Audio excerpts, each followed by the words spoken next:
Hey guys, Rob, Sigma 3 Survival. Same thing as always. If you didn't catch our first video, make sure you check that out. The next step is to basically build our fireplace, and this is going to be kind of a little hybrid fireplace. It's going to be a keyhole fireplace, which is incredibly important. We don't want to be cutting wood all the time when we are, out here in the woods. Survival is a calories game, so cutting a bunch of wood is never a good idea. That's why we like the keyhole fireplace. And essentially our wood stack is going to run right out the door. We're going to have some larger sticks that we cut and just run right to the middle of our fireplace. And then we're going to build a reflector setup just with the tallest rocks that we can find that will stand up on their own.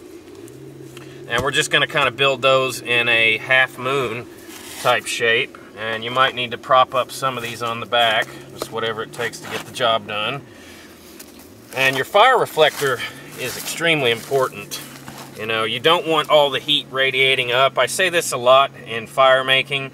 There's a big difference between a soil-lined fireplace and a rock-lined bottom of a fireplace. If you have a rock-lined one, it's going to put a lot more heat up, but it won't really leave you any coals in the morning to work with to restart your fire. So I'm always a big advocate of having a good reflector with a soil-lined bottom instead of a rock-lined one. So that's what we're going to do right now, and then we'll move on to the next step.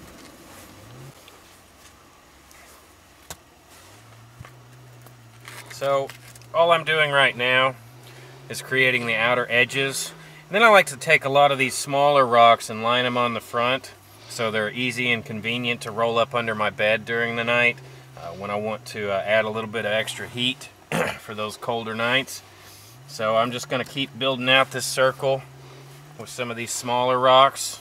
I put my bigger rocks in the front, and we about got this done.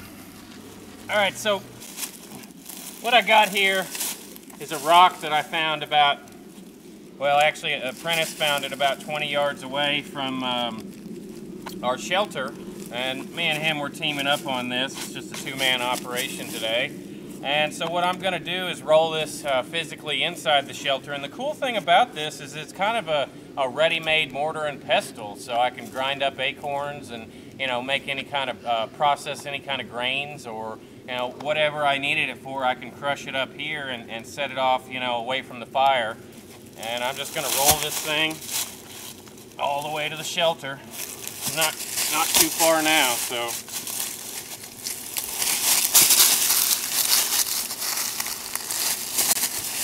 And end.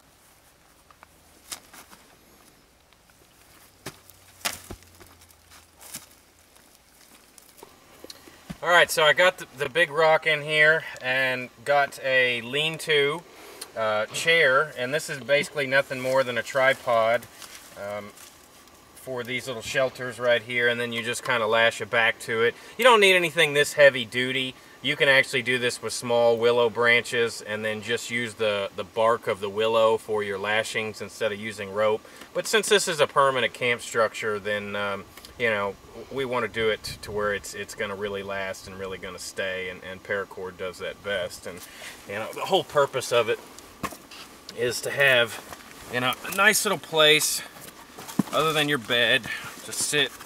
Let me get this rock a little bit out of my way. And just have a place to kind of chill out and hang out next to the fire. And then you can lean forward and basically have your mortar and pestle, and you can eat off of this. I mean, there's a million different things you can do. This is really like the best rock I've ever seen for this, and so we couldn't resist to put it in the shelter.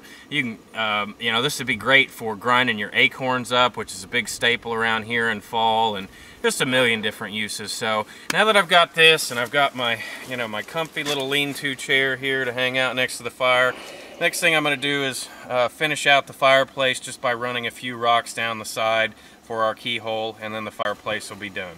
Well, here's the finished product. Got our fireplace done, got the rocks around the edge closest to the bed. We can toss in the coals so that they can get hot and toss them up underneath here for added warmth. I've got the firewood stacked off here to the right, and it's a good place to stick that. Got our lean-to chair and our mortar and pestle stuff over there.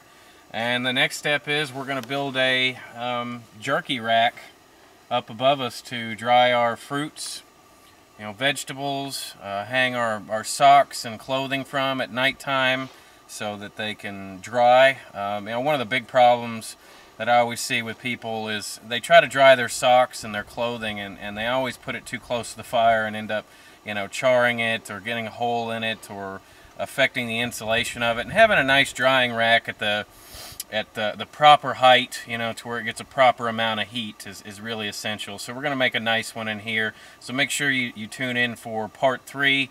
And as always, try to share this stuff with your friends. I think you'd be pretty hard-pressed to find a more epic shelter anywhere on YouTube. So post it in the forums, help us out, and let's support the American Self-Reliance Movement. Sigma 3 out.